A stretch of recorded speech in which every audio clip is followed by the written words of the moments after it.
사실은 토거제 전부터 네. 사실은 조금 움직임이 있었어요. 아, 그렇습니까? 그 느낌은 저는 이제 현장에서 상담하고 매수를 도와드리다 보니까 정보를 바로 알잖아요. 네. 중개사무소도 운영하고 있고 그래서 정확하게는 명절 전부터 약간 매수세가 많이 붙었어요. 갑자기. 왜 그러죠? 그거는 뭐냐면 이제 금리가, 그러니까 작년 같은 경우는 가격 확 오르다가 중간에 이제 대출 규제도 확 해버려서 대출이 안 나오고. 그러니까 이게 갭 투자했을 때 뭐 전세 자금 대출을 뭐 안 해준다. 이런 식으로 하니까 네. 새로 맞추는 경우 그러면 이제 막 불안하잖아요. 그러니까 이게 사람들이 매수 심리가 사실 떨어질 수밖에 없고 그리고 금리가 3.2 정도 하던 게 갑자기 4.4 5 이렇게 돼버린 거죠. 네. 그러니까 이제 아무래도 이제 금융적인 부담이 들다 보니까 매수세가 좀 위축이 됐고 그리고 그동안 너무 많이 올라가지고 약간 피로한 감도 없지 않아 있었고 그래서 갑자기 위축이 확 됐었다가 이제 연초돼서 이제 그런 규제들이 다 풀렸고 그리고 금리도 거의 지금 3.6 정도까지 나오거든요. 그러니까 그 사이에 거의 0.8 정도가 한 달 사이에 거의 떨어진 거예요. 전세가가 내리면 괜찮은데 그 사이에 전세가가 엄청 올랐어요. 작년에 이제 8월부터 9, 10, 11, 12 이런 쪽에 전세가가 뭐 엄청 많이 올라서 마포 같은 경우는 신축 기준에서 뭐 한 사이에 뭐 2억씩 올랐거든요. 6개월 동안요? 예, 예. 6개월도, 예, 6개월 동안. 그러니까 이제 지금 환경에서 갭은 줄어들었고 가격은 괜찮은데 대출 금리는 내려가고 대출 규제 풀렸고 그러면 이제 투자하시는 분 입장에서는 굉장히 좋은 분위기가 되고 그리고 탄핵 정국이 있었잖아요. 네. 그래서 저한테 의뢰하셨던 분들 중에서도 탄핵 때문에 괜찮냐? 그래서 약간 미뤄야겠다. 이걸 보고 상반기 내에 기회가 있을 거다. 이것 때문에 많이 흔들릴 거다. 막 이렇게 걱정하시는 분들이 많아서 보류하시는 분들이 많았어요. 탄핵 정국 이후에 뭔가 정리된 다음 하겠다. 근데 제가 그때 이제 말씀드렸던 거는 상담하시는 분이 있으면 약간 느낌이 저는 약간 코로나 때 느낌이다. 왜냐면 코로나 때도 저는 이제 매수를 도와드렸으니까 좀 일은 하지 않았지만 제가 매수를 했었는데 네. 그때도 한두 달 동안은 갑자기 스탑이 됐어요. 왜냐면 집을 못 보러 다니잖아요. 아무도 집을 못 보게 하는 거예요. 코로나 때문에. 그렇죠. 예, 집 보는 걸 싫어하고 임차인분들은 집 보여주겠어요? 그렇죠. 아무도 집을 못 보는 거예요. 초창기 때는 특히 거의 흑사병 그렇죠. 수준이었으니까. 너무 두려움이 있으니까. 네. 그러니까 집을 못 봤었고. 근데 한 2개월 정도, 제 기억을 한 2개월 정도 지나니까 적응을 하더라고요. 마스크를 쓰고 다니고 하면서 그렇죠. 이 코로나 적응을 하고. 그러니까 제가 이제 지금 느낀 거는 사람들이 더 이상 탄핵이라는 단어에 대해서 민감하게 반응하거나 두려움을 갖지 않는다는 거예요. 결과적으로는 그걸 적응해버린 거죠. 그리고 또 설도 끝났고. 그래서 사람들이 지금 막 탄핵 정국 때문에 막 너무너무 불안해, 미래가 불안해 막 이렇게 하는 사람은 없잖아요, 사실은. 네, 네. 그냥 어떻게 되나 보다. 뭐 그냥 정리되겠지 뭐. 정리되겠지. 뭐 파편이 갈릴지언정 뭐 누가 되든 뭐 되겠지 이런 느낌인 거지. 막 지금 때문에 막 경제가 불투명하고 막 너무 걱정되고 막 이런 거는 이제 없어졌고. 그렇죠. 네, 그래서 이렇게 적응을 해버렸고. 그 다음부터 이제 사람들이 기다렸는데 가격이 떨어질 줄 알았는데 생각만큼 안 떨어지네. 그러니까 이제 사야겠다. 사도 되겠구나. 갭도 이제 줄어들고 금리도 내려가고 이제 사야겠다라고 이제 시작이 되고 하면서 이제 여기 되면서 이렇게 갑자기 바빠졌고 한참 바쁘다가 갑자기 거기 중간에 또 이제 토어제도 풀리고 네. 거기다 이제 거기에 더 얹어진 거죠. 그러니까 그 토어제 때문에 다 이게 일어난 일은 아니고 그 전부터 사실은 시작이 됐습니다. 그래서 신축뿐만 아니라 구축들도 매매가 엄청 많이 됐어요. 그래요? 그동안 6개월 동안 거래가 안 되던 것들이 다 거래가 됐다니까요. 그래서 아마 실거래가가 꽤 많이 올라갈 거예요. 거래량이 꽤 많이 늘 겁니다. 뭐 선행지수니까 아직 통계가 나오지 않았잖아요. 근데 네. 거래량이 의미 있게 거래가 제가 안 되던 것들도 거래대가 싹 됐어요. 사실은. 전체적으로 제가 유튜브를 뭐 한 2주 전에, 2, 3주 전에 올렸거든요. 대세 상승 직전 느낌이다. 그렇습니까? 예, 올렸고 작년 7월 말에는 한참 불타올랐을 때 7, 8월이 불타올랐잖아요. 네. 7월 말에는 영상을 뭐라 올렸냐면 약간 조정기가 있을 것 같다. 한참 핫하다고 막 떠들 때 조정기가 좀 있을 것 같다라고 올렸어요. 왜냐하면 그때 분위기가 약간 그 휴가철을 앞두고 좀 식었거든요. 갑자기 그러니까 금액은 올랐는데 매수세 갑자기 딱 끊겼어요. 그래서 제 생각에는 금액 좀 올랐고 좀 쉬어가기 타이밍도 있고 명절 때 여름 휴가도 지나고 나면 사람들이 좀 차분해질 것도 같고 그래서 조금 주춤해질 것 같다라고 했는데 그때부터 사실은 조금 식었거든요. 현장에 계시니까 제일 빨리 아셨겠네요. 매수자 뚝 끊기고 그런 것들을. 그렇죠. 매수를 도와드리고 또 그 매수자 심리, 문의도 계속 오는 것도 달라지죠. 오는 문의량 자체가 달라지면 이거는 이제 어떻게 보면 선행지수잖아요. 계약을 하진 않았지만 그렇죠, 그렇죠. 문의가 는다는 거는 관심 있는 사람들이 그렇죠. 는다라는 거고 그래서 지금은 뭐 2주 동안 아예 모셨습니다. 쉬는 날 아예 없고 요번 달에 계약이 조금 많이 됐고 네. 사실은 더 많이 계약을 했는데 깨진 것도 많이 있어요. 왜냐면 매도자가 보류하거나 가격을 올리고 좀 더 지켜보겠다라고 하는 게 되게 많이 있어요. 한 두세 건이 또 있었습니다. 왜냐면 이분이 매도를 했던 금액이 안 팔리다가 갑자기 매수를 밝힌 거예요. 그래서 팔려고 딱 하다 보니까 이 사람도 갈아타야 되잖아요. 더 좋은 지역으로. 그래서 다른 지역을 이제 알아본 거죠. 갈아타기 만한 지역을 알아봤는데 이제 멘붕이 온 거죠. 한 1억씩 올라 있으니까. 더 올라 있으니까. 예. 그러니까 갑자기 못 판다. 이 금액으로 팔 수가 없다. 6천, 7천을 올리는 거죠. 그 사람도 그 사정이 있겠네. 본인 사정이죠. 왜냐면 이거 네. 팔고 갈 데가 없는 거예요. 갈아타야 되니까. 예. 갈 데가 없는 거예요. 그래서 진짜 그렇구나. 그렇게 보류가 돼서 어제 제가 계약을 했던 것도 사실은 원래 금액보다 2천이 올랐어요. 그 자리에서 분위기가. 근데 제가 딱 말씀드린 계좌 나올 때부터 가격을 깎아달라 그러시더라고요. 그래서 해볼 텐데 제 생각에는 깎는 게 문제가 아니라 이게 진행이 될지 걱정이다. 매도자가 집을 갈아타려고 하는 집을 알아보는 순간 보류가 되거든요. 그래서 제발 이분이 집을 알아보지 않기를 막 빌었는데 알아보지는 않으셨는데 연세가 좀 있으셔서 매도자가 알아보지는 않았는데 이제 아들한테 물어본 거예요. 이 금액에 팔렸는데 어떻게 생각하냐니까 아들은 또 빠르잖아요. 딱 붙여더니 팔면 안 된다. 얼마를 더 물러라 해서 가격이 갑자기 2천이 올라오고 이제 매수자는 갑자기 멘붕이 된 상태고 그래서 제가 얘기를 해서 지금 분위기를 말씀드리고 그래도 저평가된 걸 찾아드린 거여서 조금 오른 거지만 이 상승장에는 어쩔 수가 없다. 상급지 갈아타기 할 때는 감성적인 걸 좀 내려놓고 기분은 나쁘잖아요. 나쁘죠. 예, 나쁜데 저도 그런 경험이 있거든요. 갑자기 2천이 올라가지고 짜증나 이거밖에 없어 집이 하고 안 했는데 그 사이 한 달 사이 한 2억이 오른 걸 제가 봤어요. 그 2천에 기분이 나빴는데. 예, 그냥 안 했거든요. 여기 안 해. 이 지역 안 해. 이 동네 그냥 안 와. 이 동네 이게 정이 떨어진 거예요.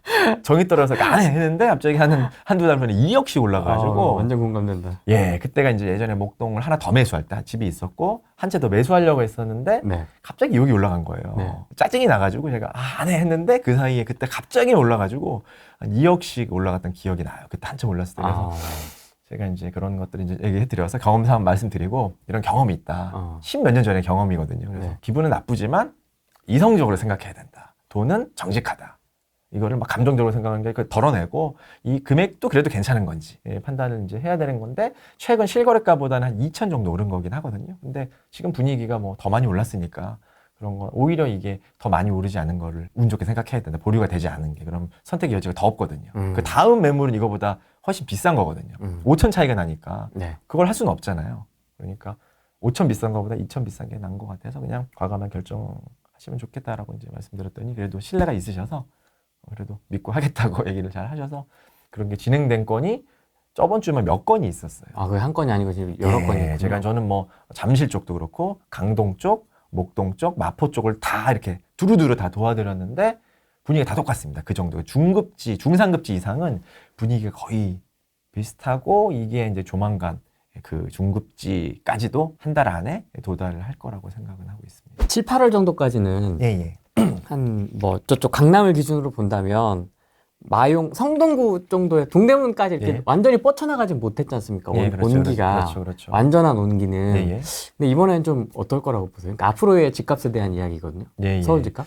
물론 이제 상급지들이 이제 주도하는 거는 맞긴 맞는데 모르겠어요. 그게 이제 일반 사람들이 생각할 때 예전에 구축은 아예 안 보긴 했잖아요. 네. 아무 신축이 좋으니까. 근데 이제 갭이 너무 벌어지니까 그러니까 최근에 구축이 조금 거래된 것도 너무 벌어지니까 그게 무한정으로 벌어지는 건 아닌 것 같아요. 제가 생각할 때 신축, 신축이 사기 좋죠. 근데 이게 신축은 지금뿐만 아니라 5년 전에도 살기 좋았고 10년 전에도 살기 좋았어요. 근데 지금은 이제 신축과 구축의 갭이 역대급이거든요. 그런 원인이 중에 하나가 저는 이제 어떤 유튜브나 이런 쪽도 어느 정도 차지하고 있다고 생각하거든요. 막 구축 사면 안 된다. 이런 식으로 얘기를 많이 하니까. 구축 사면 죽는 줄 안다. 수도권 사면 죽는다. 서울만 살아. 이렇게 자꾸 하니까 사람들의, 이게 어떻게 보면 어떻게 생각하면 그 심리를 네. 만든 거죠. 그래서 충분히 뭐 구축이지만 살만한 동네도 있는데 그동안 차이가 너무 벌어졌는데 그게 이제 아무리 그래도 이게 무한정 벌어지진 않고 신축을 갈 수 없는 사람도 있잖아요. 네. 금액이 너무 벌어져서 그렇죠. 아예 못 가는 사람들은 어쩔 수 없이 그냥 기다리다가 이제 구축도 조금씩 움직이니까 이제 매수를 전체적으로 조금 이렇게 더 늦기 전에 해야겠다라고 생각하시는 분들이 작년보다는 조금 는 것 같아요. 작년에는 그냥 아예 그냥 신축만 봐야 돼. 이런 분위기가 강했다면 약간 비이성적인 거죠. 그렇죠? 근데 지금은 약간 소규모 단지도 매매가 좀 많이 됐고 사실은요. 500세대 이하도 거래가 안 되다가 올해는 좀 최근에 좀 됐고 그래서 그분들 이제 생각을 들어보시면 신축을 갈 엄두가 안 나시는 거예요. 너무 벌어져서 그만큼 갭매우기가 조금 서서히 조금씩 되고 있는 그런 느낌으로 볼 수 있을 것 같습니다. 양극화라고 하는데 무조건 양극화가 뭐 극대화되는 건 아니고 그래도 사람이 살 집은 필요하잖아요. 투자로만 보는 게 아니라 내가 살만한 집이 필요한데 이제 막 결혼하신 신혼부부나 이런 분들이 살 수 있는 집은 아니잖아요. 서울 신축을 쉽게 갈 수 있지는 않기 때문에 뭐 전세만 살 수 있는 것도 아니고 그러니까 어쩔 수 없이 이제 주거 안정성을 위해서 구축이라도 이제 들어가는 분들이 좀 많이 느신 것 같아요. 예전보다는. 부동산을 그냥 투자로만 보지는 않아요. 그러니까 부동산이라는 게 저희가 주식이나 코인처럼 생각해서 막 상승, 하락 이거에 관심이 많은 거지. 저는 어떻게 생각하면 기본적으로는 사람이 사는 필수재, 의식주 중에 하나인 거잖아요. 필수재라 생각을 하고 그거에 대한 이제 원가, 그러니까 이거를 생산해내는데 어느 정도 금액이 드는지 그거를 좀 가장 중요하게 기본 베이스로 이제 생각을 하고 있어서 그냥 물가 상승률 정도는 오른다 이런 개념을 생각을 가지고 있어요. 그래서 갑자기 많이 이제 상승하는 거는 뭔가 어떤 규제나 어떤 일시적인 심리적인 그런 요인들로 인해서 눌려 있던 거죠. 원래는 4% 물가 상승률만큼 상승을 해야 되는데 눌린 경우도 있잖아요. 예, 그러면 그게 이제 풀리면 원래 이제 스프링처럼 원래 오를 만큼은 그러니까 단기간에 이제 회복을 하는 거죠. 그래서 물론 이제 뭐 아주 상승한다, 아주 하락한다 이런 게 어떻게 보면 자극적일 수는 있죠. 썸네일로 그런 거 하기 좋잖아요. 그렇죠. 폭등 시작됐다 이러면 사실은 사람들이 관심 가지고 네. 폭락했다 그러면 사실은 조회수 올라가고 하는데 네. 애매한 포지션으로 가면 좀 어렵긴 하잖아요. 그래서 그런 거를 쓰는 게 어쩔 수 없이 미디어는 그런 걸 쓸 수밖에 없는 구조다. 네. 그래야지 관심을 가지니까. 그냥 평범한 이야기는 누가 관심 갖습니까? 그렇죠? 자극적인 얘기를 좋아하기 때문에 그렇죠. 어쩔 수 없이 원래 있는 것보다 더 자극적으로 할 수밖에 없는 거고 제가 생각하는 거는 그냥 물가 상승률 정도는 꾸준하게 오를 수밖에 없는 상황이다. 왜냐면 뭐 인건비든 아니면 공사비든 이런 게 다 오르기 때문에 네. 땅값이나 이런 것들도 물가 상승률만큼 오를 수밖에 없잖아요. 그래서 그 정도는 매년 오른다라고 생각을 했고 부동산 시장이 안 좋았잖아요. 가격이 눌려 있었잖아요. 그래서 저는 최근에 이렇게 몇 년, 5년 전에 갑자기 금액이 많이 올랐는데 그거를 폭등이라고 보진 않고 그 전에 약간 눌려 있었던 것 같아요. 생각을. 폭등이라 보진 않고 10년 동안 물가 상승률만큼 꾸준하게 올라야 되는데 그게 이제 누적이 된 거죠. 왜 그 요인은 심리적인 요인도 있었죠. 왜냐면 집값이 계속 안 오르니까 사면 안 된다라고 생각을 하는 거죠. 네. 그냥. 왜냐면 다 안 사니까. 그러니까 계속 이렇게 될 거라고 생각했는데 그게 이제 어느 정도 임계점이 돼서 폭발을 하니까 이제 원래 심리가 이거는 원래는 더 올라줬어야 되는데 못 올랐던 것들이 이제 한꺼번에 반영이 됐다라고 됐다. 보고, 예, 보고 그래서 10년 전부터 쭉 이렇게 선을 그어보면 거의 그냥 평범해요, 사실은요. 급등했다고 보긴 어렵고 그냥 물론 폭락 폭등이 이제 있지만 그거를 선 이어보면 그냥 꾸준하게 상승하는 우상향하는 느낌으로 꾸준히 간다라고 이제 표가 보이기 때문에 지금도 뭐 더 폭등하고 이렇게 불안 심리를 뭐 자극하시는 분도 있지만 뭐 그렇게 보지는 않고 이게 뭐 한계가 있잖아요. 그래서 어느 정도 물가 상승률 정도 해서 연 4% 정도씩은 꾸준하게 이제 오를 수 있다. 그런 생각을 뭐 가지고 있어서 뭐 단기간 오르고 내리고는 이렇게 크게 생각하고 있지는 않습니다. 그러니까 실거주를 예, 조금 더 중요시 여기기 때문에 그렇죠. 조금 더 롱텀의 관점에서 이렇게 좀 예. 부동산을 보시는군요. 그렇죠. 방향을. 예, 또 투자하는 것도 단기로 하는 건 별로 없고 보통 장기 보유를 많이 하거든요. 10년 이상 보유하는 경우도 있고 저거 이제 압구정도 매수를 압구정을 최근에 몇 건 해드린 경우도 있는데 뭐 반포나 이런 재건축 아파트 이런 들 보면 보유하신 분들이 거의 20년, 30년 이렇게 보유하신 분 많으세요. 단기로 5년 만에 파시는 분이 없으세요. 근데 그분들은 왜 파세요, 그럼? 그분들은 그거죠. 연세가 많으세요. 그러니까 그런 분들은 이제 30년 보유하고 있다가 그 돈이 의미가 없는 거예요. 내가 70살이에요. 여기서 10년 동안 10억이 올라요. 무슨 의미가 있어요? 무슨 의미가 있어요? 자식들만 좋지.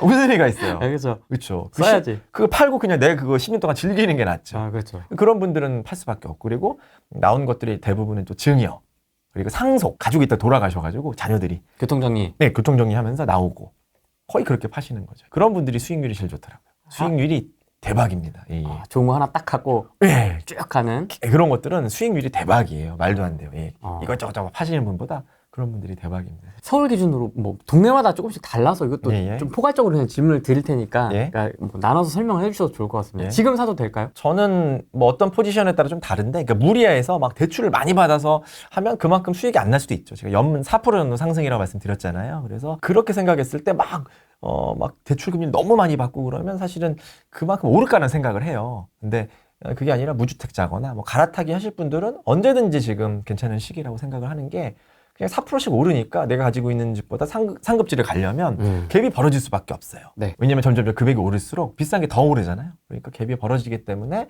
어떤 내가 할 수 있는 자금이 되면 지금이라도 뭐 하시는 게 나은 선택이 아닐까. 왜냐면 물가 상승률만큼 오르는 거니까. 예, 집을 매수하냐 마냐 그것도 마찬가지예요. 왜냐면 내가 벌어서 모으는 돈보다 집값이 오르는 속도가 더 크니까요. 왜냐면 집값이 10억이라고 한다면 연 4% 한다면 4천씩 올라가는 거잖아요. 근데 연 4천만 원씩 모으는 게 쉽나요, 어렵나요? 거의 일반 직장인 기준으로는 진짜 어려운 일이죠. 그러니까 그런 상승이 가능하다면 사실은 미리 사놓는 게 내 뭐 돈 한 6억 정도 있고 4억 정도 대출을 받더라도 사놓는 게 유리하죠. 왜냐하면 내가 아무래도 4%씩 올라가다 보니까 대출을 받으면 어떻게 보면 내가 할 수 있는 능력은 6억밖에 못 사는 거지만 10억짜리를 살 수 있는 거잖아요. 그래서 뭐 대출이 충분히 소득이 충분하고 가능하다면 아주 무리하게만 대출을 받는 것만 아니라면 매수하는 거는 언제든지 좋은 선택이라고 생각하고, 물론 지금 사고 갑자기 3, 4개월 후에 갑자기 떨어질 수도 있어요. 갑자기 뭐 1억이 떨어질 수도 있는데 그거는 뭐 예측할 수 있는 건 아니니까 저희가 뭐 신은 아니잖아요. 그래서 그거를 기다릴 수 있는 건 아니어서 사고 뭐 떨어지더라도 1년, 2년 지나면 4%만큼 회복을 하기 때문에 그만큼 이렇게 올라 있습니다. 제가 이제 우상향이라고 말씀드리는 거는 그냥 집값이 꾸준하게 오른다는 게 아니라 그 우상향 사이에는 오르고 내리고 이렇게 있는 거잖아요. 네. 예. 그래서 그거를 이제 꾸준하게 기다리고 조급하게 뭐 2년 안에 팔아야 된다, 1년 안에 팔아야 된다 이런 생각 가지고 않고 조금 장기적으로 보유할 수 있다면, 그러니까 소득이 받쳐주고 너무 무리한 대출은 안 된다는 거죠. 왜냐하면 대출을 많이 안고 사신 분들은 2년 안에 이걸 승부를 봐야 되거든요. 대출 이자가 네. 내 감당이 안 되는 수준이라는. 그런데 네. 2년 후에 가격이 떨어졌어요. 그럼 어떻게 했어요? 하고 금리가 만약에 올랐어요. 지금보다 한 훨씬 많이 올라서 5%까지 올랐다고 생각을 해보세요. 그러면 감당이 안 되는 거죠. 죽어나는 거죠. 예, 그러면 어떻게 해? 그분들이 던지는 거. 대출 금리가 감당이 안 되기 때문에. 그래서 하급지는 더 떨어지죠. 왜냐하면 감당이 안 되는 분들이 훨씬 많기 때문에. 금리가 연 5% 정도 오를 수도 있다라는 생각으로 접근하시고 매수하시면 되고, 뭐 내가 조금 떨어지더라도 금리가 5% 정도 되더라도 뭐 2년, 3년 꾸준하게 내가 버틸 수 있다라고 생각이 드는 정도의 부동산이라면 매수하기에는 괜찮은 시점이다라고 생각하고 있습니다. 그러니까 자기 소득과 어떤 원리금 납입을 고려해서, 그렇죠. 맞습니다. 금리 인상의 룸을 조금 고려해서, 그렇죠. 한 5%까지 오르더라도 내가 그래도 부담이 되지 않을 정도라면 괜찮은데 5% 오르면 나는 큰일 난다. 영끌해서. 그러면 좀 갑자기 무슨 일이 생길지 아무도 모르는 거잖아요. 네. 갑자기 막 9.11 테러 이런 일이 생길 수도 있는 거고 예측을 할 수 없는 거기 때문에, 그랬을 때 버티지 못하면 뭐 몇 억을 날릴 수도 있기 때문에 그런 시기가 오더라도 뭐 버틸 수 있는 마인드가 돼야 되지 않을까 생각하고 있습니다. 똘똘한 거 한 채대, 뭐 수도권 여러 채 전략이라든지 여러 가지 전략들이 있을 수 있는데 예, 예. 대표님은 어떤 걸 좀 추천하세요? 지금 상담 의뢰하시는 분들은 에게는 대부분은 그래도 괜찮은 거 하나로 가는 게 좋다. 라는 걸 말씀 많이 드려요. 왜냐면 지금 이게 매일 바뀌는 거예요. 지금은 이런데 또 아닐 수도 있죠. 1, 2년 후에는 전략이 바뀔 수도 있지만, 지금 서울의 이제 핵심지 똘똘한 한 채가 이제 오르는 이유는 이제 다주택자에 대해서는 사실은 여러 가지 규제가 많잖아요. 2주택까지는 괜찮지만, 근데 2주택 매수를 할 때도 투기가 열주고 사실은 취득세가 많이 나가기도 하고, 일시적으로 풀어줬지만 1년 후에는 갑자기 2년 후에는 양도세도 중과가 될 수도 있고, 2주택부터 이런 것들이 물려 있기 때문에 이런 걸 봤을 때, 그리고 전체적인 우파나 좌파나 전체적으로 이제 여러 채를 갖는 거에 대해서는 인식을 안 좋아하는 것 같아요. 막 풀 가능성이 좀 낮다라고 생각해요. 그러니까 여러 채 상관없이 무조건 그냥 통합 금액으로 한다, 이렇게 하기가 쉽지 않을 거라는 생각이 점점 더 듭니다. 정책 자체가 약간 진보 쪽으로 좀 가고 있기 때문에 우리 사회도 전체에서 약간 진보 쪽으로 가는 느낌으로, 왜냐하면 여러 가지 정책들이 성장이나 이제 이런 것보다 성장을 많이 했잖아요. 그러니까 그거보다는 이제는 복지나 이런 데 신경을 좀 많이 쓰기 이제 시작했고, 그래서 수도권 여러 채를 가지고 있으면 기본적으로 이제